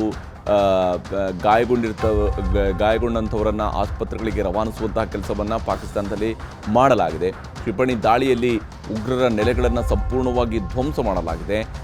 ಭಾರತದ ಸರ್ಕಾರ, ಭಾರತದ ಸೇನೆ ಜೈ ಹಿಂದ್ ಘೋಷಣೆಯನ್ನು ಮೊಳಗಿಸೋದ್ರ ಮೂಲಕವಾಗಿ ಇವತ್ತು ಸಿಂಧೂ ನದಿಯನ್ನು ದಾಟಿ ಹೋಗಿ ಅಲ್ಲಿ ಪಾಕಿಸ್ತಾನವನ್ನು ಅವರದೇ ನೆಲದಲ್ಲಿ ಹೊಡೆಯುವಂಥ ಕೆಲಸವನ್ನು ಇವತ್ತು ಭಾರತ ಮಾಡಿರುವಂಥದ್ದು. ಪಾಕಿಸ್ತಾನದ ಒಳಗಡೆ ನುಗ್ಗಿ ಹೊಡಿತೀವಿ ಅನ್ನೋಂಥ ಪಾಕಿಸ್ತಾನಕ್ಕೆ ಈ ಹಿಂದೆಯೂ ಕೂಡ ಹೇಳಲಾಗಿತ್ತು. ನೀವು ನಮ್ಮ ತಂಟೆಗೆ ಬಂದ್ರಿ ಅಂತೇಳಿ ಅಂದರೆ ನಿಮ್ಮ ಒಳಗಡೆ ನುಗ್ಗಿ ನಾವು ಹೊಡಿತೀವಿ ಅಂತೇಳಿ ಭಾರತದ ಪ್ರಧಾನಿ ಸ್ಪಷ್ಟ ಪದಗಳಲ್ಲಿ ಯಾವ ವ್ಯಕ್ತಿಗೂ ಕೂಡ ಅರ್ಥ ಆಗುವ ರೀತಿಯಲ್ಲಿ, ನಿದ್ರಿಸ್ತಾ ಇರುವಂಥವನಿಗೂ ಕೂಡ ಆತನ ಕಿವಿಯಲ್ಲೂ ಕೂಡ ಅದು ಮೊಳಗುವಂಥ ರೀತಿಯಲ್ಲಿ ನಾವು ನಿಮಗೆ ನುಗ್ಗಿ ಹೊಡಿತೀವಿ ಅನ್ನುವಂಥ ಮಾತುಗಳನ್ನು ಹಿಂದೆ ಪುಲ್ವಾಮಾದಲ್ಲಿ ನಡೆದಂತಹ ದಾಳಿಯ ಸಂದರ್ಭದಲ್ಲಿ ಹೇಳಿದರು ಮತ್ತು ಅದನ್ನು ಮಾಡಿ ತೋರಿಸಲಾಗಿತ್ತು. ಅವರನ್ನು ನುಗ್ಗಿ ಹೊಡೆಯುವಂಥ ಕೆಲಸವನ್ನು ಭಾರತೀಯ ಸೇನೆ ಮಾಡಿತ್ತು. ಅಲ್ಲಿಗೆ ಅದು ಪಾಕಿಸ್ತಾನ ಪಾಠ ಕಲಿತ್ಕೊಂಡಿರ್ತಿದೆ. ಬಹುಶಃ ಇವತ್ತು ಈ ರೀತಿಯಾದಂತಹ ದಾಳಿಯನ್ನು ಎದುರಿಸಬೇಕಾಗಿರುವಂಥ ಅನಿವಾರ್ಯತೆ ಪಾಕಿಸ್ತಾನಕ್ಕೆ ಬರ್ತಾ ಇರಲಿಲ್ಲ. ಆದರೆ ಪಾಕಿಸ್ತಾನ ತನ್ನ ಬುದ್ಧಿಯನ್ನು ಅದು ಬದಲಾವಣೆ ಮಾಡುವಂಥ ದೇಶವಾಗಿ ಉಳ್ಕೊಂಡಿಲ್ಲ ಮತ್ತು ಅಲ್ಲಿರುವಂಥ ಆಡಳಿತಕ್ಕೂ ಕೂಡ ಅಲ್ಲಿಯ ಉಗ್ರರ ಮೇಲಿನ ಕಂಟ್ರೋಲ್ ಇದ್ದಂಗೆಯೂ ಕೂಡ ಭಾಸವಾಗ್ತಾ ಇಲ್ಲ. ಇದರ ಪರಿಣಾಮವಾಗಿ ಭಾರತದ ಮೇಲೆ ಈ ರೀತಿಯಾದಂತಹ ದಾಳಿಯನ್ನು ಉಗ್ರರು ನಡೆಸ್ತಾ ಇದ್ದಾರೆ. ಇದೇ ಕಾರಣಕ್ಕಾಗಿ, ಯಾಕಂದರೆ ಅಲ್ಲಿಯ ಉಗ್ರರು ಅಲ್ಲಿಯ ಸೇನೆಯ ಕಂಟ್ರೋಲನ್ನು ಮೀರಿ ಈ ರೀತಿಯಾಗಿ ದಾಳಿ ನಡೆಸಿರ್ಬೋದು ಅನ್ನೋ ಕಾರಣಕ್ಕಾಗಿ ಅವರ ಸೇನಾ ನೆಲೆಗಳನ್ನು ಭಾರತ ಟಾರ್ಗೆಟ್ ಮಾಡಿಲ್ಲ, ಪಾಕಿಸ್ತಾನದ ನಾಗರಿಕರನ್ನು ಭಾರತ ಟಾರ್ಗೆಟ್ ಮಾಡಿಲ್ಲ, ಪಾಕಿಸ್ತಾನದ ಶಿಖಂಡಿ ರೂಪವನ್ನು ಭಾರತ ಇಲ್ಲಿ ಪ್ರದರ್ಶನ ಮಾಡೋಕ್ಕೆ ಹೋಗಿಲ್ಲ. ಅದು ಆ ಶಿಖಂಡಿ ರೂಪದಲ್ಲಿರುವಂಥದ್ದು ಪಾಕಿಸ್ತಾನ ಮಾತ್ರ. ಯಾಕಂದರೆ ಸಾಮಾನ್ಯ ಜನರ ಮೇಲೆ ಯಾವುದೇ ರೀತಿಯಾದಂತಹ ಅಸ್ತ್ರಗಳಾಗಲಿ ಶಸ್ತ್ರಗಳಾಗಲಿ ಇಲ್ಲದೆ ವಿಹಾರಕ್ಕೆ ಹೋದಂಥವರ ಕೈಯಲ್ಲಿದ್ದಂಥದ್ದು ಮೊಬೈಲ್ ಫೋನ್ಗಳು ಬಿಟ್ಟರೆ ಬೇರಿನ್ಯಾವುದು ಮೆಟಲ್ಗಳು ಅವರ ಕೈಯಲ್ಲಿರೋದಕ್ಕೆ ಸಾಧ್ಯ ಇರಲಿಲ್ಲ. ಅಂಥವ್ರುಗಳ ಮೇಲೆ ದಾಳಿಯನ್ನು ನಡೆಸಿದಂಥ ಕಾರಣಕ್ಕೆ ಇವತ್ತು ಮಸೂದ್ ಅಜರ್ನನ್ನು, ಹಫೀಜ್ ಸಯೀದ್ರನ್ನು, ಈ ಇಬ್ಬರ ತರಬೇತಿ ಶಿಬಿರಗಳ ಮೇಲೆ ಭಾರತ ಏರ್ ಸ್ಟ್ರೈಕನ್ನು ಮಾಡಿದೆ, ಕ್ಷಿಪಣಿಗಳ ದಾಳಿಯನ್ನು ನಡೆಸಿದೆ. ಹಲವರಿಗೆ ಉಗ್ರ ತರಬೇತಿಯನ್ನು ಅಜರ್ ಮಸೂದ್ ಮತ್ತು ಹಫೀಜ್ ಸಯೀದ್ ಇಬ್ಬರು ಕೂಡ ಕೊಡ್ತಾ ಇದ್ದಂಥದ್ದು. ಅವರ ಮದ್ರಸಾಗಳನ್ನೇ ಈಗ ಟಾರ್ಗೆಟ್ ಮಾಡಿ ಭಾರತ ಅಟ್ಯಾಕನ್ನು ಮಾಡಿದೆ. ಅಜರ್ ಮಸೂದ್ರನ್ನು ಏನು ಭಾರತದ ಜೈಲಿನಲ್ಲಿದ್ದಂಥವನ್ನು ಬಿಡಿಸ್ಕೊಂಡು ಹೋಗಲಾಗಿತ್ತು. ಉಗ್ರ ನಾಯಕರನ್ನೇ ಈಗ ಗುರಿಯಾಗಿಸಿ ಭಾರತ ದಾಳಿಯನ್ನು ನಡೆಸಿರುವಂಥದ್ದು. ಟಾರ್ಗೆಟ್ ಮಸೂದ್ ಅಜರ್ ಮತ್ತು ಹಫೀಜ್ ಸಯೀದ್ ಎರಡೂ ಮೌಲಾನಗಳನ್ನು ಗುರಿಯಾಗಿಸಿಕೊಂಡು ಅವರ ಏನು ಮದ್ರಾಸಾಗಳೇನಿದ್ದಾವೆ, ಅವರ ಮಸೀದಿಗಳೇನಿದ್ದವು ಅವುಗಳನ್ನು ಗುರಿಯಾಗಿಸಿಕೊಂಡು ದಾಳಿಯನ್ನು ನಡೆಸಲಾಗಿದೆ. ಅಲ್ಲಿದ್ದಂತಹ ಉಗ್ರರನ್ನು ಕೊಂದು ಹಾಕಲಾಗಿದೆ. ಈಗಿನ ಅಂದಾಜಿನ ಪ್ರಕಾರ ಸರಿಸುಮಾರು 70ಕ್ಕೂ ಹೆಚ್ಚು ಉಗ್ರರನ್ನು ಅವರ ನಿಂತ ನೆಲದಲ್ಲಿನೇ ಸರ್ವನಾಶ ಮಾಡಲಾಗಿದೆ, ಅವರನ್ನು ನರಕಕ್ಕೆ ಅಟ್ಟಲಾಗಿದೆ ಅನ್ನುವಂಥದ್ದನ್ನು ಈಗ ಇರುವಂತಹ ಮಾಹಿತಿ. ಬಹಳಷ್ಟು ಡೀಟೇಲ್ಸ್ ಬೆಳಕು ಹರಿದ ಮೇಲೆ ಗೊತ್ತಾಗಲೇಬೇಕು. ಜಗತ್ತಿನ ಮೇಲೆ ಏನು ಭಾರತದ ಮೇಲೆ ಸೂರ್ಯನ ಬೆಳಕು ಬಿದ್ದಾಗ, ಹಾಗೆಯೇ ಪಾಕಿಸ್ತಾನದ ಮೇಲೂ ಕೂಡ ಸೂರ್ಯನ ಬೆಳಕು ಬಿದ್ದಾಗ ಏನು ನಡೆದಿದೆ ಅನ್ನೋಂಥದ್ದು ಪಾಕಿಸ್ತಾನಿಯರಿಗೆ ಸರಿಯಾಗಿ ಅಂದಾಜಿಸೋದಕ್ಕೆ ಸಾಧ್ಯ ಆಗಬಹುದು. ಆಗ ಪಾಕಿಸ್ತಾನಿಯರು ಕೂಡ ಹೇಳ್ತಾರೆ ಏನಾಗಿದೆ ಅವರ ದೇಶದಲ್ಲಿ ಅನ್ನೋಂಥದ್ದನ್ನು ಅವರು ಕೂಡ ಹೇಳ್ಕೊಳ್ತಾರೆ. ಯಾಕಂದರೆ ಅವರಿಂದಲೇ ಬಹಳಷ್ಟು ದೃಢಪಡಬೇಕಾಗಿರುವಂತಹ ಮಾಹಿತಿಗಳಿರ್ತವೆ. ಎಷ್ಟು ಮಾಹಿತಿಯನ್ನು ಮುಚ್ಚಿ ಹಾಕ್ತಾರೆ ಅಂತ ಕೂಡ ಗೊತ್ತಾಗಬೇಕಾಗಿದೆ. 2019ರಲ್ಲಿ ಭಾರತದ ಪುಲ್ವಾಮಾದ ಮೇಲೆ ನಡೆಸಿದಂತಹ ದಾಳಿಯ ಸಂದರ್ಭದಲ್ಲಿ ಭಾರತ ಪ್ರತಿದಾಳಿಯನ್ನು ನಡೆಸಿದಾಗ, ಏರ್ ಸ್ಟ್ರೈಕನ್ನು ಮಾಡಿದಾಗ ಪಾಕಿಸ್ತಾನ ಬೊಂಬಡ ಬಜಾಯಿಸೋದಕ್ಕೆ ಶುರು ಮಾಡಿತ್ತು. ನಮ್ಮಲ್ಲಿ ಏನೂ ಆಗಿಲ್ಲ, ನಮ್ಮ ದೇಶದಲ್ಲಿ ಯಾವುದೇ ರೀತಿಯಾದಂತಹ ಸಾವು ನೋವು ಸಂಭವಿಸಿಲ್ಲ, ಎಲ್ಲಿದೆ ಅದಕ್ಕೆ ವಿಡಿಯೋಗಳೆಲ್ಲಿದ್ದಾವೆ, ಯಾವುದೋ ಒಂದು ಗುಡ್ಡದ ಮೇಲೆ ಬಂದು ಇವರು ಒಂದು ಬಾಂಬ್ ಹಾಕಿ ಹೋಗಿದ್ದಾರೆ, ಒಂದು ಕ್ಷಿಪಣಿಯನ್ನು ಹಾಕಿ ಹೋಗಿದ್ದಾರೆ ಹೊರತು ನಮ್ಮ ಮೇಲೆ ದಾಳಿ ಆಗಿಲ್ಲ ಅಂತ ಕೂಡ ಪಾಕಿಸ್ತಾನದವರು ಹೇಳ್ತಾ ಇದ್ರು. ಜಾಗತಿಕ ಮಟ್ಟದಲ್ಲಿ ಇದಕ್ಕೆ ಪೂರಕವಾದಂಥ ಸಾಕ್ಷಿಗಳನ್ನು ಕೊಡಿಸಿ ಅವ್ರನ್ನ ಪಾಕಿಸ್ತಾನದ ಬಣ್ಣವನ್ನು ಬಯಲು ಮಾಡಬೇಕು ಅಂತ ಹೇಳ್ಕೊಂಡು ಭಾರತದಲ್ಲೂ ಕೂಡ ಮಾತುಗಳು ಬಂದಿದ್ವು. ಆದರೆ ಅವತ್ತು ಸಾಕ್ಷಿಗಳನ್ನು ಕೇಳಿದಂತಹ ಪಾಕಿಸ್ತಾನಕ್ಕೆ ಇವತ್ತು ಸಾಕ್ಷಿ ಸಮೇತ ಉತ್ತರ ಸಿಕ್ಕಿದೆ. ಪಾಕಿಸ್ತಾನಿಯರೇ ಕೊಟ್ಟಿದ್ದಾರೆ ಸಾಕ್ಷಿಗಳನ್ನು. ನೋಡಿ, ಅಲ್ಲಿ ಏನು ಹೊತ್ತಿ ಉರಿತಾ ಇರುವಂತಹ ಆ ಒಂದು ಅಗ್ನಿ ಜ್ವಾಲೆಯ ದೃಶ್ಯ ಇದೆಯಲ್ಲ, ಅದನ್ನು ರೆಕಾರ್ಡ್ ಮಾಡ್ತಂಥವ್ರು ಕೂಡ ಅದೇ ಪಾಕಿಸ್ತಾನಿಯರು. ಈಗ ಅವರೇ ಅವರಿಗೆ ಸಾಕ್ಷಿಗಳನ್ನು ಕೊಟ್ಟಿದ್ದಾರೆ. ಪಾಕಿಸ್ತಾನಿಯರೇ ವಿಡಿಯೋಗಳನ್ನು ರೆಕಾರ್ಡ್ ಮಾಡ್ಕೊಂಡಿದ್ದಾರೆ. ಹೆಂಗೆ ದಾಳಿಯಾಗಿದೆ, ಯಾವ ಊರುಗಳಲ್ಲಿ ದಾಳಿಯಾಗಿದೆ, ಎಲ್ಲೆಲ್ಲಿ ದಾಳಿಗಳು ನಡೆದಿದ್ದಾವೆ ಅಂತೇಳಿ. ಹಿಂದೆ ಏನು ಬಾಲಾಕೋಟ್ ಮೇಲೆ ನಡೆದಂತಹ ದಾಳಿಯಲ್ಲಿ ಬಹುಶಃ ರಿಮೋಟ್ ಪ್ರದೇಶಗಳಲ್ಲಿ ಇದ್ದಂತಹ ಉಗ್ರ ನೆಲೆಗಳನ್ನು ಗುರುತಿಸಿ ಅವುಗಳನ್ನು ಹೊಡೆದು ಹಾಕುವಂಥ ಕೆಲಸವನ್ನು ಭಾರತ ಮಾಡಿತ್ತು. ಈಗ ಹಾಗೆಲ್ಲ. ಈ ಬಾರಿ ನಡೆಸಿರುವಂಥ ದಾಳಿ ನಗರ ಪ್ರದೇಶದಲ್ಲಿಯೇ ಹೊಡೆದಿದ್ದಾರೆ. ನಗರ ಪ್ರದೇಶದಲ್ಲಿರ್ತಕ್ಕಂಥದ್ದನ್ನೇ ಟಾರ್ಗೆಟ್ ಮಾಡಿದ್ದಾರೆ. ನಗರ ಪ್ರದೇಶದನ್ನು ಸೇಫ್ ಹೆವನ್ನ ರೀತಿಯಲ್ಲಿ, ಬಹಳ ಸುರಕ್ಷಿತ ಸ್ವರ್ಗದ ರೀತಿಯಲ್ಲಿ ಅನುಭವಿಸ್ತಾ ಇದ್ರು ಈ ಉಗ್ರರು. ಆ ಸುರಕ್ಷಿತ ಸ್ವರ್ಗಗಳಿಂದಲೇ ಅವ್ರನ್ನ ನರಕಕ್ಕೆ ಕಳಿಸುವಂಥ ಕೆಲಸವನ್ನು ಇವತ್ತು ಭಾರತದ ಸೇನೆ ಮಾಡಿರುವಂಥದ್ದು. ಸಾಕ್ಷಿಗಳನ್ನು ಈ ಬಾರಿ ಯಾರೂ ಕೂಡ ಕೇಳುವಂಥ ಅವಶ್ಯಕತೆಗಳಿಲ್ಲ. ಸಾಕ್ಷಿಗಳು ಕಣ್ಣೆದುರುಗಡೆ ಸಿಗ್ತಾ ಇದ್ದಾವೆ. ಉರಿದಿರುವಂತಹ ಬೆಂಕಿ, ಹಬ್ಬಿರುವಂತಹ ಹೊಗೆ, ನಡುಕ ಹುಟ್ಟಿರ್ತಕ್ಕಂತಹ ಜನ, ಓಡಾಡ್ತಾ ಇರುವಂಥ ಆ್ಯಂಬುಲೆನ್ಸ್ಗಳು, ಆಸ್ಪತ್ರೆಗಳ ಮುಂದೆ ನಡೀತಿರುವಂಥ ಗೋಳಾಟ, ಇವೆಲ್ಲವೂ ಕೂಡ ಸಾಕ್ಷ್ಯವನ್ನು ಹೇಳ್ತಾ ಇದ್ದಾವೆ. ಕೇವಲ ಪಾಕಿಸ್ತಾನಕ್ಕೆ ಮಾತ್ರ ಅಲ್ಲ, ವಿಶ್ವಮಟ್ಟಕ್ಕೆ ಸಾಕ್ಷ್ಯವನ್ನು ಒದಗಿಸಿದೆ ಈ ಬಾರಿಯ ದಾಳಿ. 9 ಕಡೆಗಳಲ್ಲಿ ನಡೆಸಿರುವಂತಹ ದಾಳಿ 9 ಅಲ್ಲ 90 ಕಥೆಗಳನ್ನು ಹೇಳ್ತಾ ಇದೆ. ಇವತ್ತು ಪಾಕಿಸ್ತಾನದ ಅನೇಕರು ವಿಡಿಯೋಗಳನ್ನು ರೆಕಾರ್ಡ್ ಮಾಡಿ ಆ ವಿಡಿಯೋಗಳನ್ನು ಈಗಾಗಲೇ ಅಪ್ಲೋಡ್ ಮಾಡ್ತಾ ಇದ್ದಾರೆ. ಅವರೇ ತೋರಿಸ್ತಾ ಇದ್ದಾರೆ ಸಾಕ್ಷಿಗಳನ್ನು, ನೋಡಿ ನಮ್ಮ ಊರಿನಲ್ಲಿ ಹಿಂಗಾಗಿದೆ ಅಂತೇಳಿ. ಪಾಕಿಸ್ತಾನದ ಮಾಧ್ಯಮಗಳು ರಿಪೋರ್ಟ್ ಮಾಡ್ತಿದ್ದಾವೆ, ನಾವು ಹಿಂದೆಂದೂ ಕೇಳಿಸದಂತಹ ಸದ್ದನ್ನು ಇವತ್ತು ನಾವು ಕೇಳಿಸಿದ್ದೀವಿ, ಅಂತಹ ಶಬ್ದ ನಾವು ಕೇಳಿಸಿದ್ದೀವಿ, ಸುಮಾರು ಕಿಲೋಮೀಟರ್ ಗಟ್ಟಲೆ ದೂರದವರೆಗೆ ಶಬ್ದ ಕೇಳಿ ಬಂದಿದೆ ಅಂತೇಳಿ. ಅಂದರೆ ಅಂತಹ ಮಹಾ ವಿಸ್ಫೋಟವನ್ನು ಇವತ್ತು ಪಾಕಿಸ್ತಾನದ ನೆಲದಲ್ಲಿ ಭಾರತೀಯ ಸೇನೆ ಮಾಡಿದೆ. ಭಾರತ ಸೈನಿಕರ ಅಬ್ಬರಕ್ಕೆ 70ಕ್ಕೂ ಹೆಚ್ಚು ಉಗ್ರರ ಸಂಹಾರ ಆಗಿದೆ. ಇವತ್ತು ಉಗ್ರರನ್ನು ನರಕಕ್ಕೆ ಅಟ್ಟುವಂತಹ ಕೆಲಸ ಆಗಿದೆ ಮತ್ತು ಅದನ್ನು ಮೇ ತಿಂಗಳ ಈ ಬೇಸಿಗೆಯ ಸಮಯದಲ್ಲಿನೇ ಭಾರತ ಪಾಕಿಸ್ತಾನದಲ್ಲಿ ಮಾಡಿರುವಂತಹ ಈ ಒಂದು ಉಗ್ರರ ನಿರ್ನಾಮದ ದಿನ ಇದು. ಪತಿಯ ಮೃತದೇಹದ ಮುಂದೆ ಅವತ್ತು ವಿನಯ್ ಪತ್ನಿ ಕಣ್ಣೀರಿಟ್ಟಿದ್ರು. ಯಾವ ಸ್ವರೂಪದಲ್ಲಿ ವಿನಯ್ ನರ್ವಾಲ್ ಪತ್ನಿ 1 ವಾರಕ್ಕೆ ಸಿಂಧೂರವನ್ನು ಕಳ್ಕೊಂಡಿದ್ರು ವಿನಯ್ ಪತ್ನಿ. ಈಗ ಆಪರೇಷನ್ ಸಿಂಧೂರದ ಮೂಲಕವಾಗಿ ಆ ವಿನಯ್ ಪತ್ನಿಯ ಹಣೆಗೆ ರಕ್ತದ ಸಿಂಧೂರವನ್ನು ಹಚ್ಚುವಂತಹ ಕೆಲಸವನ್ನು ಭಾರತ ಸರ್ಕಾರ ಮಾಡಿದೆ. ಆಪರೇಷನ್ ಸಿಂಧೂರ ಹೆಸರನ್ನು ಪ್ರಧಾನಮಂತ್ರಿ ಮೋದಿಯವರಿಗೆ ಸೂಚಿಸಿದ್ರು ಅನ್ನುವಂತಹದ್ದು ಇರುವಂತಹ ಮಾಹಿತಿ. ಪಹಲ್ಗಾಮ್ ದಾಳಿಯಲ್ಲಿ ನವವಧು ತನ್ನ ಪತಿಯನ್ನು ಕಳ್ಕೊಂಡಿದ್ರು. ಆಕೆಯ ಸಿಂಧೂರವನ್ನು ಅಳಿಸಿ ಹಾಕಿದ್ರು. ನೌಕಾಪಡೆ ಅಧಿಕಾರಿಯಾಗಿದ್ದಂತಹ ವಿನಯ್ ನರ್ವಾಲ್ ಪತ್ನಿ ತನ್ನ ಗಂಡನಿಗೆ ಅಂತಿಮ ಸಲಾಮನ್ನು ಹೇಳಿದಾಗ ಜೈ ಹಿಂದ್ ಅನ್ನುವಂತಹ ಘೋಷಣೆಯನ್ನು ಮೊಳಗಿಸಿದರು. ಆ ಜೈ ಹಿಂದ್ ಘೋಷಣೆ ಇವತ್ತು ಇಡೀ ಭಾರತದ ಉದ್ದಗಲಕ್ಕೂ ಕೂಡ ಅನುರಣಿಸ್ತಾ ಇದೆ.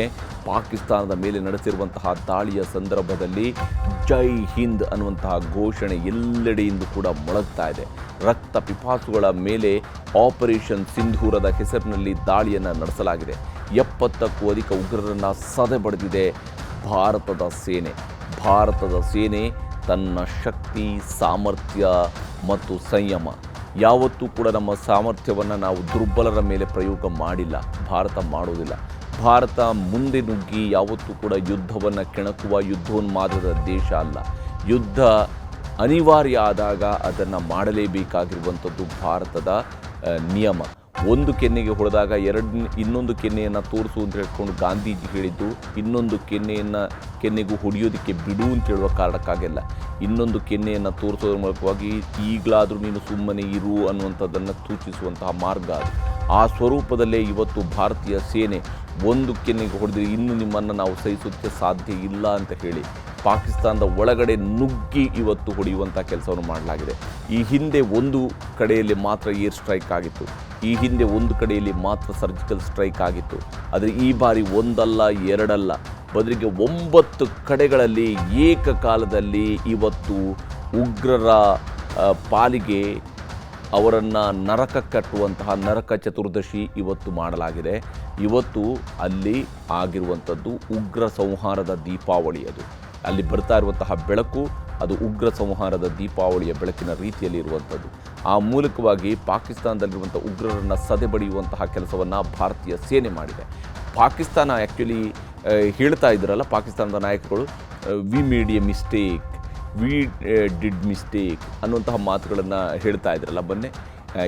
ನಾವು ಉಗ್ರರನ್ನು ಪೋಷಣೆ ಮಾಡಿ ತಪ್ಪು ಮಾಡಿದ್ವಿ, ಉಗ್ರರನ್ನು ಪೋಷಣೆ ಮಾಡಿದ್ದು ನಾವು ಮಾಡಿದಂತಹ ತಪ್ಪು, ಉಗ್ರರು ನಮ್ಮ ಇತಿಹಾಸದ ಭಾಗ ಅನ್ನುವಂತಹ ಮಾತುಗಳನ್ನು ಹೇಳಿದ್ರಲ್ಲ. ನಿಮ್ಮ ಇತಿಹಾಸವನ್ನು ಸರಿಪಡಿಸುವಂಥ ಕೆಲಸವನ್ನು ಭಾರತೀಯ ಸೇನೆ ಮಾಡ್ತಿದೆ. ಪಾಕಿಸ್ತಾನ ಭಾರತ ಸೇನೆಗೆ ಥ್ಯಾಂಕ್ಫುಲ್ ಆಗಿರಬೇಕು. ಭಾರತ ಸೇನೆಗೆ ಪಾಕಿಸ್ತಾನ ಅಭಿನಂದನೆಯನ್ನು ಸಲ್ಲಿಸಬೇಕು, ಅದರ ದೇಶದಲ್ಲಿರ್ತಕ್ಕಂಥ ಉಗ್ರರನ್ನು ಸದೆಪಡೆದಿರುವಂಥ ಕಾರಣಕ್ಕಾಗಿ. ಯಾಕೆಂದರೆ ಪಾಕಿಸ್ತಾನಕ್ಕಾಗಲಿ, ಪಾಕಿಸ್ತಾನದ ಸೇನೆಗಾಗಲಿ, ಪಾಕಿಸ್ತಾನದ ಸರ್ಕಾರಕ್ಕಾಗಲಿ ತನ್ನ ಉಗ್ರರನ್ನು ಸದೆಬಡಿಯುವಂಥ ತಾಕತ್ತು ಉಳ್ಕೊಂಡಿಲ್ಲ, ಆ ಧೈರ್ಯವೂ ಉಳ್ಕೊಂಡಿಲ್ಲ. ಯಾಕೆಂದರೆ ಮುಟ್ಟಿದರೆ ಸುಟ್ಟು ಹೋಗ್ತಾರೆ ಅವರು. ಆ ಸ್ವರೂಪದಲ್ಲಿ ಭಸ್ಮಾಸುರಗಳನ್ನು ತನ್ನ ನೆಲದಲ್ಲಿನೇ ಕಟ್ಕೊಂಡಿರ್ತಕ್ಕಂಥ ದೇಶ ಆಲ್ರೆಡಿ ಭಸ್ಮ ಆಗ್ತಾ ಇದೆ. ನಾನಾ ಸ್ವರೂಪಗಳಲ್ಲಿ ಅಟ್ಯಾಕನ್ನು ಎದುರಿಸ್ತಾ ಇದೆ. ಅನೇಕ ಸಂದರ್ಭಗಳಲ್ಲಿ ಪಾಕಿಸ್ತಾನದ ಒಳಗಡೆನೇ ಉಗ್ರರು ದಾಳಿಯನ್ನು ನಡೆಸ್ತಾ ಇದ್ದಾರೆ, ಅಲ್ಲಿಯ ಮಸೀದಿಗಳಲ್ಲಿ ದಾಳಿಯನ್ನು ನಡೆಸ್ತಾ ಇದ್ದಾರೆ. ಇವೆಲ್ಲವೂ ಕೂಡ ಯಾಕೆಂದರೆ ಮಾಡಿರುವಂತಹ ಬಾಂಬ್ಗಳನ್ನು ಪರೀಕ್ಷೆ ಅವರವರೇ ಮಾಡಿಕೊಳ್ಬೇಕಂತ ಅನಿವಾರ್ಯತೆ ಪಾಕಿಸ್ತಾನದವರಿಗೆ ಆಗಾಗ್ಗೆ ಬರ್ತಾ ಇರುತ್ತೆ. ಆದರೆ ಈ ಬಾರಿ ಭಾರತ ಒಳಗಡೆ ನುಗ್ಗಿ ನಿಮ್ಮಲ್ಲಿರುವಂಥ ಉಗ್ರರನ್ನು ಸಂಹಾರ ಮಾಡಿದೆ. ಈಗಲಾದರೂ ಕೂಡ ಪಾಕಿಸ್ತಾನ ಇನ್ನು ಮುಂದಾದರೂ ನೆಟ್ಟಗೆ ಆಗಬೇಕಾಗಿರುವಂಥದ್ದು ಜಾಗತಿಕ ಮಟ್ಟದ ಶಾಂತಿಯ ದೃಷ್ಟಿಯಿಂದ ಬಹಳ ಮುಖ್ಯವಾಗಿರುವಂಥದ್ದು. ಇದು ಇನ್ನೂ ಎಸ್ಕಲೇಟ್ ಮಾಡುವಂಥದ್ದು ಪಾಕಿಸ್ತಾನಕ್ಕೆ ಬಿಟ್ಟಿರುವಂಥ ವಿಚಾರ. ಭಾರತ ತನ್ನ ಸಾಮರ್ಥ್ಯವನ್ನು, ತನ್ನ ಶಕ್ತಿಯನ್ನು ಒಂದು ಸಣ್ಣ ಸ್ಯಾಂಪಲ್ನ ಮೂಲಕವಾಗಿ ತೋರಿಸ್ಕೊಟ್ಟಿದೆ ಅಷ್ಟೇ. ಇದು ಹೊರತಾಗಿ ನಮ್ಮ ಬಳಿಯಲ್ಲಿ ಅಣುಬಾಂಬ್ ಇದೆ, ನಮ್ಮ ಬಳಿಯಲ್ಲಿ ಕ್ಷಿಪಣಿ ಇದೆ, ನಮ್ಮಲ್ಲಿ ಗೋರಿ ಇದೆ, ನಮ್ಮಲ್ಲಿ ಮತ್ತೊಂದಿದೆ, ಇನ್ನೊಂದಿದೆ, ಈ ರೀತಿಯಾದಂತಹ ಬೆದರಿಕೆಗಳನ್ನು ಪಾಕಿಸ್ತಾನದ ಸೇನೆ ಮತ್ತು ಪಾಕಿಸ್ತಾನದ ಸರ್ಕಾರ ಕೊಡ್ತಾ ಇದ್ದರೆ ಭಾರತ ಸುಮ್ಮನಿರುವುದಿಲ್ಲ ಅನ್ನುವಂಥದ್ದನ್ನು ಇವತ್ತು ಸ್ಪಷ್ಟವಾಗಿ ಹೇಳಿರುವಂಥದ್ದು. ಉಗ್ರ ನಿಗ್ರಹವನ್ನು ಮಾಡುವಂತಹ ಕೆಲಸಕ್ಕೆ ಭಾರತ ಬದ್ಧವಾಗಿದೆ ಮತ್ತು ಭಾರತ ಆ ಕೆಲಸವನ್ನು ಈಗ ಮಾಡ್ತಾ ಇದೆ. ಉಗ್ರರನ್ನು ನಿಗ್ರಹಿಸುವಂತಹ ಕೆಲಸಕ್ಕೆ ಭಾರತ ಕೈ ಹಾಕಿರುವಂಥದ್ದು. ಈ ಕೆಲಸದಲ್ಲಿ ಈಗ ಭಾರತ ಯಶಸ್ವಿಯಾಗಿದೆ. ಸುಮಾರು 70ಕ್ಕೂ ಹೆಚ್ಚು ಸೈತಾನರನ್ನು ಅವರದೇ ಸ್ಥಾನಗಳಿಗೆ ಅಟ್ಟಲಾಗಿರುವಂಥದ್ದು. ಏಕೆಂದರೆ ಇವರು ಯಾವುದೇ ರೀತಿಯಾದಂತಹ ಧರ್ಮದ ಕೆಲಸವನ್ನು ಮಾಡುವಂಥವರಲ್ಲ. ಧರ್ಮವನ್ನು ಹಾಳು ಮಾಡ್ತಕ್ಕಂತಹ, ಧರ್ಮ ಸೂಚಿಸಿರುವಂಥ ಮಾರ್ಗಗಳನ್ನು ಬಿಟ್ಟಿರತಕ್ಕಂತಹ ದುಷ್ಟರನ್ನು ಇವತ್ತು ದಮನ ಮಾಡುವ ಕೆಲಸವನ್ನು ಭಾರತ ಸರ್ಕಾರ ಮಾಡಿದೆ, ಭಾರತದ ಸೇನೆ ಮಾಡಿರುವಂಥದ್ದು, ಭಾರತದ ವೀರ ಯೋಧರು ಮಾಡಿದ್ದಾರೆ.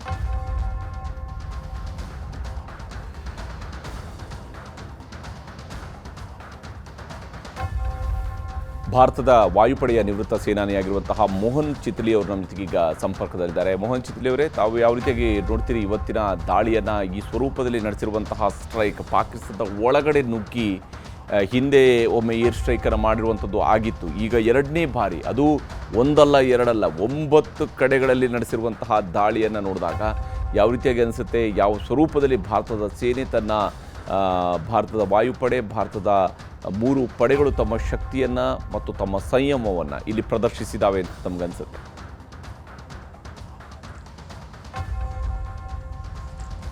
ಸರ್, ನ್ಯೂಸ್ 18 ಕನ್ನಡದ ಎಲ್ಲ ವೀಕ್ಷಕರಿಗೆ ಭಾರತ್ ಮಾತಾ ಕಿ ಜೈ. ನೋಡಿ, ಹೆಸರು ಇಡುವಾಗ ಕೂಡ ಆಪರೇಷನ್ ಸಿಂಧೂರ್ ಅಂತ ಈ ಸ್ಟ್ರೈಕಿಗೆ ಹೆಸರಿಟ್ಟಿದ್ದಾರೆ. ಏನು 26 ಜನ ವನಿತೆಯರು ಅವರು ತಮ್ಮ ಗಂಡನ್ನು ಕಳ್ಕೊಂಡ್ರಲ್ಲ, ಅದರ ಬದಲ ಅಂತ ಹೇಳ್ತೇವೆ ನಾವು ಮಿಲಿಟರಿ ಲ್ಯಾಂಗ್ವೇಜಲ್ಲಿ. ಆ ಬದಲಾವನ್ನು ಇವತ್ತು ಏರ್ ಸ್ಟ್ರೈಕ್ ಮಾಡೋ ಮುಖಾಂತರ ಭಾರತ ಪಡ್ಕೊಂಡಿದೆ. ನನಗೆ 100% ಗ್ಯಾರಂಟಿ ಇತ್ತು, ಮಾಕ್ ಡ್ರಿಲ್ ಅಂತ ಮೈಂಡ್ ಡೈವರ್ಟ್ ಮಾಡಿ ಏನಾದರೂ ಇವತ್ತು ರಾತ್ರಿ ಆಗ್ತದೆ ಅಂತ. ಸಡನ್ನಾಗಿ 4 ಗಂಟೆಗೆ ನಾನು ಎಚ್ಚರಾಗಿತ್ತು. ನನಗೆ ನಿಮ್ಮ ರಿಪೋರ್ಟರ್ ಫೋನ್ ಬಂತು. ಅವರು ಹೇಳಿದಾಗ ನನಗೆ ಇಷ್ಟು ಖುಷಿಯಾಗಿದೆ ಅಂದರೆ 26 ವನಿತೆಯರ ಸಿಂಧೂರನ್ನು ಬುಟ್ಟ ಹಾಕಿದ ನರೇಂದ್ರ ಮೋದಿ ಅವರಿಗೆ ಮತ್ತು ಅವರ ಸೇನೆಗೆ ಧನ್ಯವಾದಗಳು ಸರ್. ನಿಜ ಮೋಹನ್ ಚಿತ್ಲಿ ಅವರೇ, ಈಗ ಆಪರೇಷನ್ ಸಿಂಧೂರ, ನೀವು ಹೇಳ್ದಂಗೆ ಆಪರೇಷನ್ ಸಿಂಧೂರ ಅನ್ನುವಂಥ ಹೆಸರಿಟ್ಟಿರುವಂಥದ್ದೇ ಒಂದು ಪ್ರತೀಕಾರವನ್ನು ಸ್ಪಷ್ಟವಾಗಿ ಅವರಿಗೆ ಕೊಡಬೇಕು. ಆ ಪ್ರತೀಕಾರ ಅವ್ರಿಗೂ ಕೂಡ ಅರ್ಥ ಆಗಬೇಕು ಅನ್ನೋಂತಹ ನಿಟ್ಟಿನಲ್ಲೇ ಆ ಆಪರೇಷನ್ಗೆ ಹೆಸರನ್ನು ಕೂಡ ಇಟ್ಟಿದ್ದಾರೆ. ಮತ್ತು ಇವತ್ತು ನಡೆಸಿರುವಂತಹ ದಾಳಿಯ ಮೂಲಕವಾಗಿ ಆ ಉಗ್ರರ ನೆಲೆಗಳನ್ನು ಮಾತ್ರವೇ ಟಾರ್ಗೆಟ್ ಮಾಡಿ ಅವುಗಳನ್ನು ಛಿದ್ರ ಮಾಡುವಂತಹ ಕೆಲಸವನ್ನು ಮಾಡಲಾಗಿದೆ. ವಿಶೇಷವಾಗಿ ಭಾಳ ದೀರ್ಘಕಾಲದಿಂದ ಭಾರತದ ವಿರುದ್ಧ ಒಂದಲ್ಲ ಒಂದು ರೀತಿಯಾದಂಥ ದಾಳಿಯನ್ನು ನಡೆಸ್ತಾ ಇದ್ದಂಥ ಅಜರ್ ಮಸೂದ್ ಮತ್ತು ಹಫೀಜ್ ಸಯೀದ್ನ ಇವರ ಉಗ್ರ ನೆಲೆಗಳನ್ನು ಕೂಡ ಧ್ವಂಸ ಮಾಡಲಾಗಿದೆ. ಅವ್ರಿಗೆ ಸಂಬಂಧಿಸಿದಂತಹ ಮದ್ರಸಾಗಳ ಮೇಲೂ ಕೂಡ ದಾಳಿಯನ್ನು ನಡೆಸಲಾಗಿದೆ ಅನ್ನೋಂಥ ಮಾಹಿತಿ ಇದೆ. ಯಾವ ಸ್ವರೂಪದಲ್ಲಿ ಇಂತಹ ನಿಖರ ಮಾಹಿತಿಗಳನ್ನು ಸಂಗ್ರಹಿಸಿ ಇವುಗಳಲ್ಲಿ ದಾಳಿ ನಡೆಸಲಾಗುತ್ತೆ? ಮತ್ತು POKನ ದಾಟಿ POKಯಿಂದಲೂ ಕೂಡ ಮುಂದಕ್ಕೆ ಹೋಗಿ ಲಾಹೋರ್ ನಗರದ ಪಕ್ಕದಲ್ಲಿರ್ತಕ್ಕಂತಹ ಪ್ರದೇಶಗಳಲ್ಲೂ ಕೂಡ ದಾಳಿಯನ್ನು ನಡೆಸಿರುವಂಥ ನೋಡಿದಾಗ ಯಾವ ರೀತಿಯಾದಂಥ ಸಾಮರ್ಥ್ಯದ ಪ್ರದರ್ಶನ ಇಲ್ಲಿ ಆಗಿದೆ ಅಂಥೇಳಿ? ಲಾಹೋರ್, ಹೌದು ಸರ್. ಸರ್, ಇದು ನೋಡಿ, ರಾಫೇಲನ್ನು ಯೂಸ್ ಮಾಡಿದ್ದಾರೆ ಅಂತ ಸುದ್ದಿ ಇದೆ. ರಾಫೇಲ್ ಜೊತೆ ಸ್ಕ್ಲ್ಯಾಪ್ ಮಿಸೈಲ್ ಅಂತ ಒಂದು ಮಿಸೈಲ್ ಇದೆ. ಅದು 1300 kg ತೂಕ ಅದರದ್ದು. ಆದರೆ 400 kg ಅಮ್ಯುನೇಷನ್ನ ಅವರು ಯೂಸ್ ಮಾಡಿದ್ದಾರೆ. 400 kg ಅಮ್ಯುನೇಷನ್ನು ಎಂಥ ಗಟ್ಟಿಯಾಗಿ ಬಂಕರ್ಗಳು ಇದ್ದರೂ ಕೂಡ ಅದು ಧ್ವಂಸ ಮಾಡಿದೆ. ಆಮೇಲೆ ಟಾರ್ಗೆಟ್ ಟು ಟಾರ್ಗೆಟ್ ಅವರು ಸ್ಟ್ರೈಕ್ ಮಾಡಿದ್ದಾರೆ. ಆ ಸ್ಟ್ರೈಕ್ ಮಾಡಿದ್ದಕ್ಕೆ ಕೆಪಾಸಿಟಿ ಎಷ್ಟಿರಬೇಕು ಅನ್ನೋದು ಈ ಏರ್ ಸ್ಟ್ರೈಕ್ನಿಂದ ಗೊತ್ತಾಗ್ತದೆ. 9 ಜಾಗದಲ್ಲಿ ಇವರು ಏರ್ ಸ್ಟ್ರೈಕ್ ಮಾಡಿದ್ದಾರೆ. ಸದ್ಯದ ಸುದ್ದಿಯ ಪ್ರಕಾರ, ನಾನು ಏನು ಟ್ವಿಟರ್ನಲ್ಲಿ ನೋಡಿದೆ ಅದರ ಪ್ರಕಾರ 90 ಜನ ಸಾವುಗಪ್ಪಿದ್ದಾರೆ ಅಂತ ಹೇಳ್ತಾ ಇದ್ದಾರೆ. ಆದರೆ 1300-1400 ಜನ ಮಾತ್ರ ಇದರಲ್ಲಿ ಸಾವನ್ನು ಒಪ್ಪಿರ್ಬೋದು. ಯಾಕಂದರೆ ಎಲ್ಲ ಅಡಗುತಾಣಗಳು ಪಾಕಿಸ್ತಾನ ಮುಚ್ಚಿಟ್ಟಿತ್ತು. ಟೆರರಿಸ್ಟ್ಗಳನ್ನು ಅವರು ಅಲ್ಲಿಂದ ಶಿಫ್ಟ್ ಮಾಡಿತ್ತು. ಆ ಟಾರ್ಗೆಟ್ನ ಇಂಟೆಲಿಜೆನ್ಸ್ ಇನ್ಪುಟ್ ಮೇಲಿಂದ ಅವರು ಟಾರ್ಗೆಟೆಡ್ ಕಿಲ್ಲಿಂಗ್ ಮಾಡಿದ್ದಾರೆ. ಈಗ ಕೆಲವೊಂದು ಏರ್ಪೋರ್ಟ್ಸ್ಗಳು ಉತ್ತರ ಭಾರತದಲ್ಲಿ ಬಂದ್ ಆಗಿದ್ದಾವೆ. ಆದರೆ ಒಂದು ಮಾತ್ರ ಖರೆ, ಮೋದಿ ಜೋ कहता है वो करता है. ಇದು ಮಾತ್ರ ಈಗ 2ನೇ ಸತಿ ಇಲ್ಲ 3ನೇ ಸತಿ ಸಾಬೀತಾಗಿದೆ. ನಿಜ. ಇಲ್ಲಿ ಈ ಟಾರ್ಗೆಟ್ಗಳನ್ನು ಫಿಕ್ಸ್ ಮಾಡಿದಂತಹ ಸಂದರ್ಭದಲ್ಲಿ ಬಳಕೆ ಮಾಡಿರುವಂತಹ ಕ್ಷಿಪಣಿಗಳು ಇದು ಯಾವ ಸ್ವರೂಪದಲ್ಲಿರುತ್ತವೆ ಮತ್ತು ಹೇಗೆ ಇಲ್ಲಿ ಈ ದಾಳಿಯನ್ನು ಕೇಂದ್ರೀಕೃತವಾದಂತಹ ದಾಳಿಗಳನ್ನು ಮಾಡಲಾಗುತ್ತೆ ಅಂತ?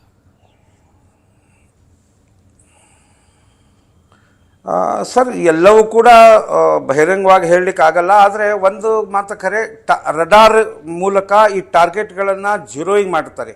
ಈ ಟಾರ್ಗೆಟನ್ನು ಝೀರೋಯಿಂಗ್ ಮಾಡಬೇಕಾದ್ರೆ ಅವ್ರ ಆ್ಯಂಟಿ ಮಿಸೈಲ್ ಏನಿದಾವಲ್ಲ ಅವು ನಮ್ಮ ಮೇಲೆ ಅಟ್ಯಾಕ್ ಮಾಡಬಾರ್ದಂತ ಡಾಗ್ ಚೇಸಿಂಗ್ ಮಾಡಿ ಆ ಸಮಯಕ್ಕೆ ಟಾರ್ಗೆಟ್ ಮಾಡಿ ಹೊಡೆದಿರ್ತಾರೆ. ಆಮೇಲೆ ಮೈಂಡ್ ವಾಶು, ಮೈಂಡ್ ಡೈವರ್ಟು ಪಾಕಿಸ್ತಾನದ್ದು ಆಯ್ತು, ಚೈನಾದ್ದು ಆಯ್ತು. ಇವರು ನಿನ್ನೆಯಿಂದ ಮಾಕ್ ಡ್ರಿಲ್ ಕರೆಂಗೆ ಅಂತ ಹೇಳಿದಾಗ ನಿನ್ನೆ ಇವತ್ತು ಅವ್ರೇನು ತಿಳ್ಕೊಂಡಿದ್ರು, ಇವತ್ತು ಏನೂ ಮಾಡಲ್ಲ ಭಾರತ, 2 ದಿವಸ ಮಾಕ್ ಡ್ರಿಲ್ ಆದಮೇಲೆ ಮತ್ತೆ ಮಾಡ್ತಾರೆ ಅಂತ. Everything is fair in love and war ಅಂತಾರಲ್ಲ ಸರ್, ಆ ಥರ ಇದು ಟಾರ್ಗೆಟೆಡ್ ಕಿಲ್ಲಿಂಗ್ ಆಗಿದೆ. ಅವರು ಈಗ ರಿಟಾಲಿಯೇಟ್ ಮಾಡ್ತಾರೆ. ಒಂದು ಚೈನಾ ಕೊಟ್ಟ ಉಡುಗೊರೆ JF-17 ಅದನ್ನು ಕೂಡ ಹೊಡೆದು ಹಾಕಿದ್ದಾರೆ.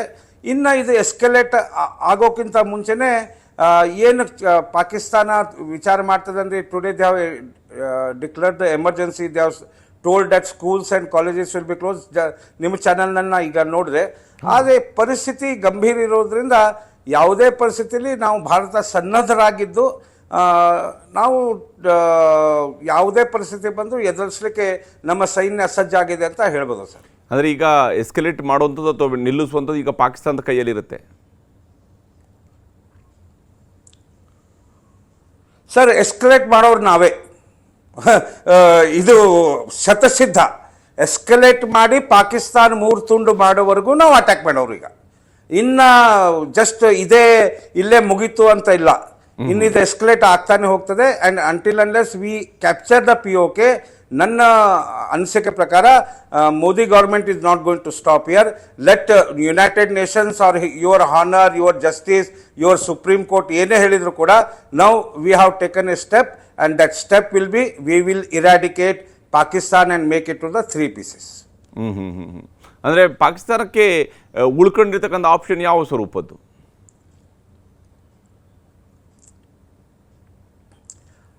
ಏನಿಲ್ಲ ಸರ್, ನಾವು ಒದಿತೇವೆ, ಅವರು ಹೊಡೆತ ತಿನ್ನಬೇಕೀಗ ಅಷ್ಟೇ. ಅವರು ಮಾಡಿದ ಎಲ್ಲ ಟೆರರಿಸ್ಟ್ ಆಕ್ಟಿವಿಟಿಗಳಿಗೆ ಅವರು ಪಶ್ಚಾತ್ತಾಪ ಪಡುವವರೆಗೂ ಭಾರತ ಈಗ ಬಿಡುವುದಿಲ್ಲ. ಈಗಾಗಲೇ ಯಾಕಂದ್ರೆ ಭಾರತ ಗೋಡೆ ಇರುವವರೆಗೂ ಸರಿದಿದೆ. ಈಗ 26 ಹೌದು ಹೌದು ಹೌದು ಹೌದು ಹೌದು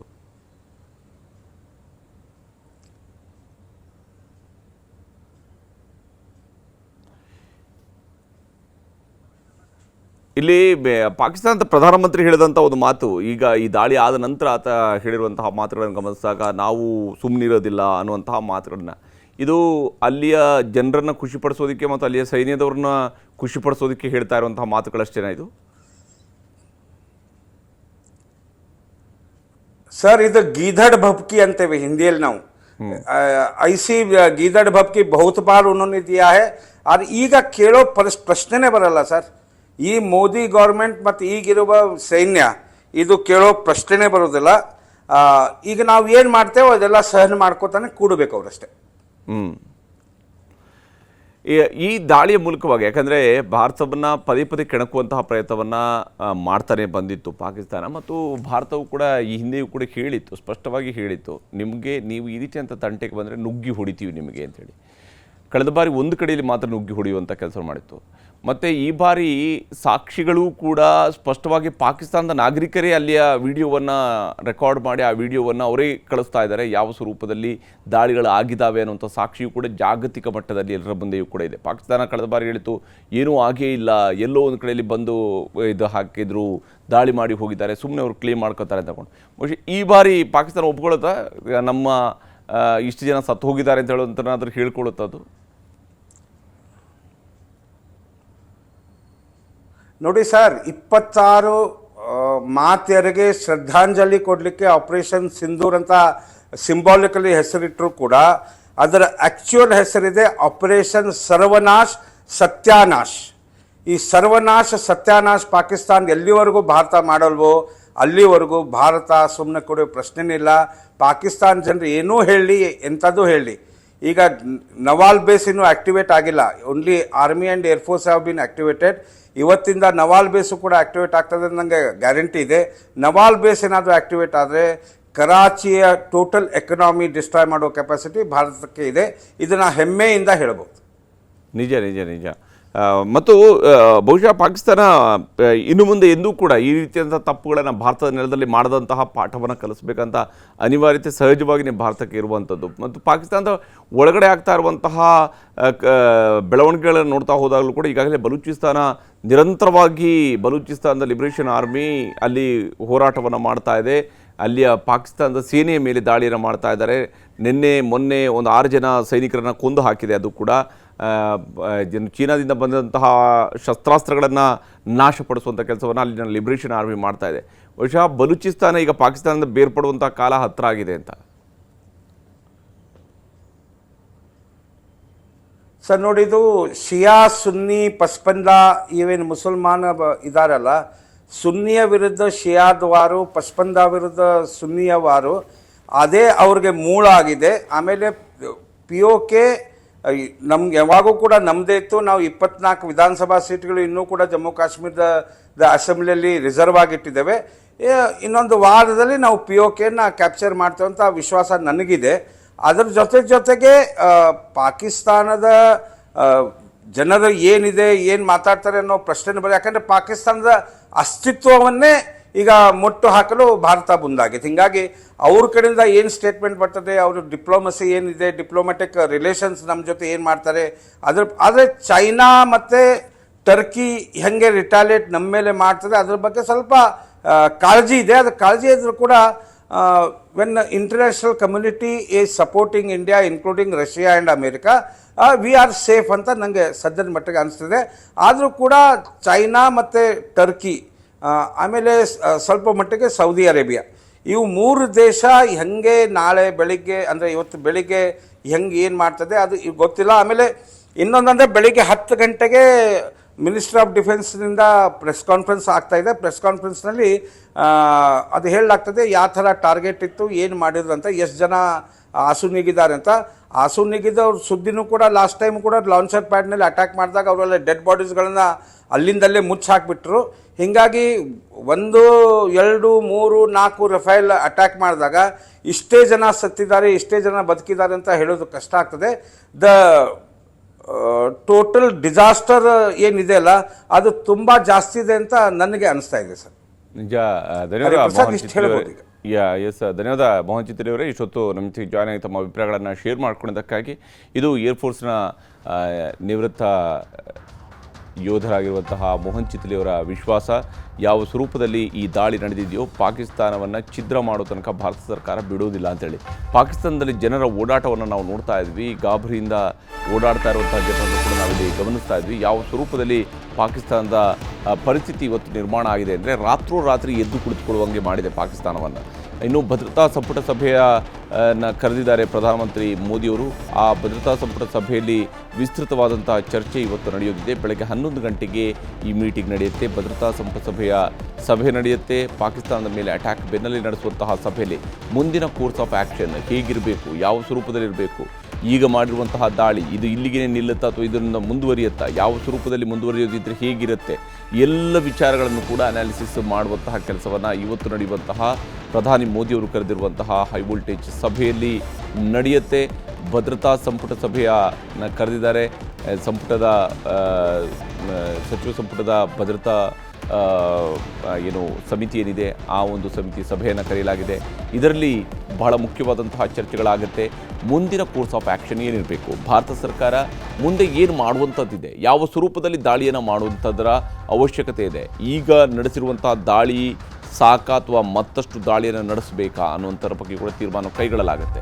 ಪಾಕಿಸ್ತಾನದಲ್ಲಿ ರಾತ್ರೋರಾತ್ರಿ ಜನ ಓಡಾಡ್ತಾ ಇರುವಂಥ ಭಯಭೀತರಾಗಿ ಹೋಗ್ತಾ ಇರುವಂತಹ ದೃಶ್ಯವನ್ನು ನಾವು ನೋಡ್ತಾ ಇದ್ದೀವಿ. ಇಲ್ಲಿ ಯಾವ ಸ್ವರೂಪದ ಒಂದು ಪರಿಸ್ಥಿತಿಗೆ ಈಗ ಪಾಕಿಸ್ತಾನ ತನ್ನನ್ನು ತಾನು ತಂದು ನಿಲ್ಲಿಸಿದೆ ಅನ್ನುವಂಥದ್ದನ್ನು ಅಲ್ಲಿನ ಸಾಮಾನ್ಯ ಜನರಿಗೂ ಕೂಡ ಅರ್ಥ ಆಗಿರುತ್ತೆ. ತಾವು ತಮ್ಮ ದೇಶ ಮಾಡ್ತಾ ಇರುವಂತಹ ಅನ್ಯಾಯಕ್ಕೆ ನಾವು ಶಿಕ್ಷೆಯನ್ನು ಅನುಭವಿಸ್ತಾ ಇದ್ದೀವಿ ಅನ್ನುವಂಥದ್ದನ್ನು ಅವರು ಕೂಡ ಅರ್ಥ ಮಾಡ್ಕೊಳ್ಬೇಕಾಗಿರುವಂತಹ ಅನಿವಾರ್ಯತೆ ಈಗ ಸೃಷ್ಟಿಯಾಗಿರುವಂಥದ್ದು.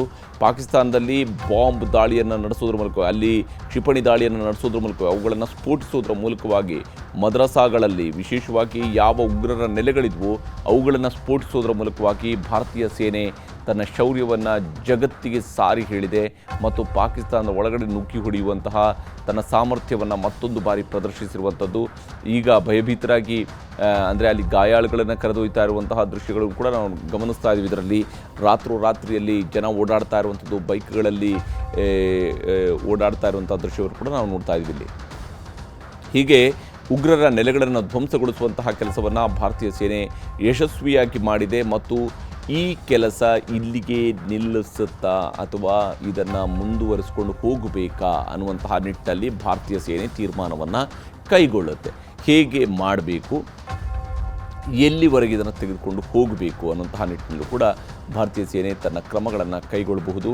ಅದಕ್ಕೆ ಪೂರಕವಾದಂತಹ ತಯಾರಿಗಳನ್ನು ಭಾರತ ಈಗಾಗಲೇ ಮಾಡಿಕೊಂಡಿದೆ. 11 ಗಂಟೆಗೆ ಇವತ್ತು ಒಂದು ವಿಶೇಷ ಸಭೆಯನ್ನು ಪ್ರಧಾನಿ ಮೋದಿಯವರು ಕರೆದಿದ್ದಾರೆ. ಆ ಸಭೆಯಲ್ಲಿ ಚರ್ಚೆಗಳು ಕೂಡ ನಡೆಯುವಂಥದ್ದಿದೆ. ವಿಶೇಷವಾಗಿ ಹೇಗೆ ಈ ದಾಳಿಯನ್ನು ಮುಂದುವರಿಸಬೇಕು ಅಥವಾ ಈ ದಾಳಿಯನ್ನು ಇಲ್ಲಿಗೆ ನಿಲ್ಲಿಸಬೇಕು ಅನ್ನುವಂತಹ ನಿಟ್ಟಲ್ಲೂ ಕೂಡ ಚರ್ಚೆಯನ್ನು ನಡೆಸಲಾಗುತ್ತೆ. ಮಕ್ಕಳು ಮರಿಗಳನ್ನು ಕರ್ಕೊಂಡು ಓಡಾಡ್ತಾ ಇರುವಂತಹ ಜನರನ್ನು ನಾವು ಅಲ್ಲಿ ಗಮನಿಸ್ತಾ ಇದ್ದೀವಿ.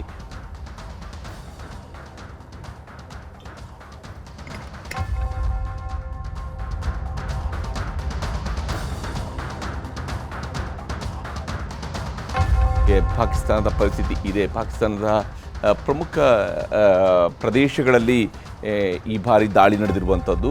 ಅಂದರೆ ಯಾವ ನಗರ ಪ್ರದೇಶಗಳಿದ್ದಾವೋ ಅಂತಹ ಕಡೆಗಳಿಗೇ ದಾಳಿಯನ್ನು ನಡೆಸಲಾಗಿದೆ. ನಿಮಗೆ ಪಾಠವನ್ನು ಸುಮ್ಮನೆ ಹೇಳಿದರೆ ಸಾಕಾಗೋದಿಲ್ಲ, ಸಣ್ಣ ರೀತಿಯಲ್ಲಿ ಹೇಳಿದರೂ ಸಾಕಾಗೋದಿಲ್ಲ. ಪಾಠವನ್ನು ದೊಡ್ಡ ಮಟ್ಟದಲ್ಲಿ ಕಲಿಸಬೇಕು ಮತ್ತು ಸಾವಿರಾರು ಜನರ ಸಮ್ಮುಖದಲ್ಲಿ ಕಲಿಸಬೇಕು ಅನ್ನೋಂಥ ನಿಟ್ಟಲ್ಲಿ ಸಾವಿರಾರು ಜನರ ಸಮ್ಮುಖದಲ್ಲೇ ಇವತ್ತು ಅಲ್ಲಿ ಸ್ಫೋಟಿಸಲಾಗಿದೆ, ಕ್ಷಿಪಣಿಗಳ ದಾಳಿಯನ್ನು ಮಾಡಲಾಗಿದೆ ಮತ್ತು ಅದು ಈಗಾಗಲೇ ಕೋಟ್ಯಂತರ ಜನರ ಕಣ್ಣುಗಳು ಕೂಡ ಇವುಗಳನ್ನು ನೋಡಿದ್ದಾವೆ. ಈ ದಾಳಿಯನ್ನು ಈಗ ಕೋಟ್ಯಂತರ ಜನ ಈಗ ನೋಡಿದ್ದಾರೆ. ಹೀಗೆ ಈ ದಾಳಿಯ ಮೂಲಕವಾಗಿ ಪಾಕಿಸ್ತಾನಕ್ಕೆ ನಡುಕ ಹುಟ್ಟಿಸುವಂತಹ ಕೆಲಸವನ್ನು ಭಾರತ ಮಾಡಿದೆ. ಆದರೆ ಭಾರತದ ಈ ರಿಟ್ಯಾಲಿಯೇಷನ್, ಭಾರತದ ಈ ಪ್ರತೀಕಾರ, ಆಪರೇಷನ್ ಸಿಂಧೂರ ಇದು ಇಲ್ಲಿಗೆ ನಿಲ್ಲುತ್ತಾ ಅನ್ನುವಂಥದ್ದು ಇದ್ದೇ ಇರುವಂಥದ್ದು. ಅದರ ಬಗ್ಗೆ ಭಾರತದ ಸೇನೆ ತೀರ್ಮಾನವನ್ನು ಕೈಗೊಳ್ಳುತ್ತೆ, ಭಾರತ ಸರ್ಕಾರ ತೀರ್ಮಾನವನ್ನು ಕೈಗೊಳ್ಳುತ್ತೆ. ಪಾಕಿಸ್ತಾನಕ್ಕೆ ಇಲ್ಲಿ ಈಗ ನಿರ್ಧಾರ ಕೈಗೊಳ್ಳುವ ಯಾವುದೇ ರೀತಿಯಾದಂಥ ಅವಕಾಶಗಳು ಕೂಡ ಉಳಿಸಿಲ್ಲ ಭಾರತ. ಪಾಕಿಸ್ತಾನಕ್ಕೆ ಈಗ ಭಾರತದ ಮುಂದೆ ಮಂಡಿಯೂರಿಸುವಂತಹ ಪ್ರಯತ್ನವನ್ನು ಭಾರತ ಸರ್ಕಾರ ಮಾಡ್ತಾ ಇದೆ. ಪಾಕಿಸ್ತಾನ ಆ ರೀತಿಯಲ್ಲಿ ವರ್ತಿಸಬೇಕಾದಂಥದ್ದು ಈಗ ಪಾಕಿಸ್ತಾನಕ್ಕಿರುವಂಥ ಅನಿವಾರ್ಯತೆ. ಇದರ ನಡುವೆ ಒಂದಿಷ್ಟು ಗುಂಡಿನ ಚಕಮಕಿಯನ್ನು ಕೂಡ ನಡೆಸಿದೆ. ಪಾಕಿಸ್ತಾನದ ಕಡೆಯಿಂದ ಅಪ್ರಚೋದಿತವಾದಂತಹ ಗುಂಡಿನ ದಾಳಿ ಆಗಿದೆ. ವಿಶೇಷವಾಗಿ ಭಾರತದ ಕಡೆ ಇರುವಂತಹ ನಾಗರಿಕರನ್ನು ಗುರಿಯಾಗಿಸಿ ಈ ದಾಳಿಗಳು ನಡೆದಿರುತ್ತವೆ. ಅವುಗಳಿಗೆ ರಿಟ್ಯಾಲಿಯೇಷನ್ ಮಾಡುವಂಥ ಕೆಲಸವನ್ನು ಭಾರತೀಯ ಸೇನೆ ಕೂಡ ಮಾಡಿದೆ. ಸೇನೆಯಿಂದ ಪ್ರತಿದಾಳಿಯನ್ನು ಕೂಡ ನಡೆಸಲಾಗಿದೆ.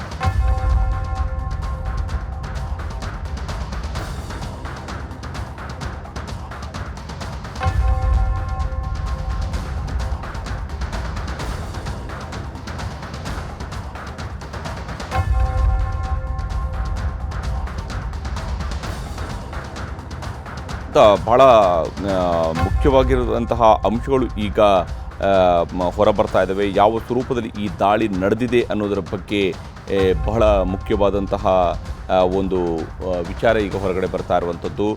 ಇದರ ಇನ್ಸೈಡ್ ಸ್ಟೋರಿ, ಆಪರೇಷನ್ನ ಇನ್ಸೈಡ್ ಸ್ಟೋರಿ ಈಗ ಸಿಗ್ತಾ ಇರುವಂಥದ್ದು. ಇಲ್ಲಿ NSA ದೋವಲ್ ಇದರ ಮತ್ತು ಅವರ ಜೊತೆಗಿದ್ದಂತಹ ವಿಶೇಷ ತಂಡ ಈ ಆಪರೇಷನನ್ನು ಕೈಗೊಂಡಿದೆ ಅನ್ನುವಂಥದ್ದು ಮತ್ತು ಆಪರೇಷನ್ ಸಿಂಧೂರನ್ನು ಯಾವ ಹೆಣ್ಣುಮಕ್ಕಳನ್ನು ವಿಧವೆಯರನ್ನಾಗಿ ಮಾಡಿದ್ರು ಅವರ ಕಡೆಯ ಪ್ರತೀಕಾರದ ನಿಟ್ಟಿನಲ್ಲಿಯೇ ಆಪರೇಷನ್ ಸಿಂಧೂರ್ ಅನ್ನುವಂಥ ಹೆಸರನ್ನು ಇಡಲಾಗಿತ್ತು ಅನ್ನುವಂಥದ್ದು. ಮತ್ತು ಇದೊಂದು ಬಹಳ ವ್ಯವಸ್ಥಿತವಾಗಿ ಮಾಡಿದಂತಹ ಮತ್ತು ವಿಶೇಷವಾಗಿ ಗುಪ್ತಚರ ದಳದ ಬಲವನ್ನು ಉಪಯೋಗಿಸಿ ಮಾಡಿಕೊಂಡಿರ್ತಕ್ಕಂತಹ ಬಹಳ ಮುಖ್ಯವಾಗಿರುವಂತಹ ದಾಳಿ ಇದಾಗಿದೆ ಅನ್ನುವಂಥದ್ದು ಈಗ ಗೊತ್ತಾಗ್ತಾ ಇರುವಂಥದ್ದು. ಮತ್ತು ಇದರಲ್ಲಿ NTRO ಬಹಳ ಪ್ರಮುಖವಾಗಿರ್ತಕ್ಕಂತಹ ಕೆಲಸವನ್ನು ನಿಭಾಯಿಸಿದೆ. ವಿಶೇಷವಾಗಿ ಟಾರ್ಗೆಟ್ಗಳನ್ನು ಫಿಕ್ಸ್ ಮಾಡುವಂತಹ ವಿಚಾರದಲ್ಲಿ ಮತ್ತು ಎಲ್ಲ ಟಾರ್ಗೆಟ್ಗಳನ್ನು ಹುಡುಕಿ ಅಂದರೆ ಅವುಗಳನ್ನು ಹೇಗೆ ಅಲ್ಲಿ ಪಹಲ್ಗಾಮ್ನಲ್ಲಿ ದಾಳಿ ಮಾಡುವಾಗ ಗಂಡಸರನ್ನು ಹುಡುಕಿ ಕೊಂದ್ರಲ್ಲ, ಅದೇ ರೀತಿಯಲ್ಲಿ ಈ ಟಾರ್ಗೆಟ್ಗಳನ್ನು ಹುಡುಕಿ ಅವುಗಳನ್ನು ಪ್ರತಿಯೊಂದನ್ನು ಕೂಡ ಎರಡೆರಡು ಬಾರಿ ಅವುಗಳನ್ನು ಮಾನಿಟ್ರ್ ಕೂಡ ಮಾಡಲಾಗಿದೆ. ಅದಾದ ಮೇಲೆ ಇವುಗಳನ್ನು ಹೊಡಿಬೇಕು, ಈ ಟೆರರ್ ಟಾರ್ಗೆಟ್ಗಳನ್ನು ಹೊಡಿಬೇಕು, ಇವುಗಳನ್ನು ಧ್ವಂಸ ಮಾಡಬೇಕು ಅಂತೇಳಿ ಅವುಗಳನ್ನು ಗುರಿಯಾಗಿಸಿ ದಾಳಿಯನ್ನು ನಡೆಸಲಾಗಿದೆ. ಇದಕ್ಕೆ ಸಂಬಂಧಪಟ್ಟಂಥ ಅಂತಿಮವಾದಂಥ ಫೈನಲ್ ಕಾಲನ್ನು NSA ದೋವಲ್ ಅವರು ತೆಗೆದುಕೊಂಡಿದ್ದಾರೆ. ಮತ್ತು ಪ್ರಧಾನಮಂತ್ರಿ ಮೋದಿಯವರಿಗೆ ಕಂಪ್ಲೀಟ್ ಆದಂತಹ ಕೆಲಸ ಮುಗಿದ ನಂತರ ದೋವಲ್ ಅವರು ಹೋಗಿ ಅವುಗಳನ್ನು ವಿವರಿಸುವಂತಹ ಕೆಲಸವನ್ನು ಕೂಡ ಮಾಡಿದರು. ಈ ರೀತಿಯಾದಂಥ ಅಂತಿಮ ಹಂತಕ್ಕೆ ಬಂದಿದ್ದೀವಿ, ಇನ್ನು ದಾಳಿ ಮಾತ್ರ ಬಾಕಿ ಉಳಿದಿದೆ ಅಂತೇಳಿ. ಆಗ NSA ದೋವಲ್ ಅವರಿಗೆ ಪ್ರಧಾನಮಂತ್ರಿ ಮೋದಿಯವರು ಹೇಳಿದ್ದಾರೆ, ಗೋ ಹೆಡ್, ನೀವು ಮುಂದುವರಿಸಿ, ನಿಮ್ಮ ದಾಳಿಯನ್ನು ಶುರು ಮಾಡಿ ಅನ್ನುವಂಥದ್ದು. ಇದಾದ ನಂತರ ಒಂದು ಸಣ್ಣ ಗ್ರೂಪನ್ನು ಇದಕ್ಕೆ ಬೇಕಾಗಿ ತೆಗೆದುಕೊಂಡು ಅದರ ಮೂಲಕವಾಗಿ ಒಂದು ಈ ಟಾಸ್ಕನ್ನು ಪೂರೈಸೋದಕ್ಕಾಗಿ, ಈ ಕೆಲಸವನ್ನು ಮುಗಿಸೋದಕ್ಕೆ ಬೇಕಾಗಿರುವಂತಹ ಕೆಲಸವನ್ನು ಮಾಡಿಕೊಡಲಾಗುತ್ತೆ. ಕಂಟ್ರೋಲ್ ರೂಮನ್ನು ಮಾಡಿಕೊಂಡು ಅದರ ಮೂಲಕವಾಗಿ NSA ಮತ್ತು ಅವರ ತಂಡ ಕಂಟ್ರೋಲ್ ರೂಮ್ ಮೂಲಕವಾಗಿ ಯಾವ ಸ್ವರೂಪದಲ್ಲಿ ದಾಳಿ ನಡೆಯುತ್ತೆ ಅನ್ನೋದನ್ನು ನಿಖರವಾಗಿ ಗುರುತಿಸುವಂತಹ ಕೆಲಸವನ್ನು ಮಾಡಲಾಗಿದೆ.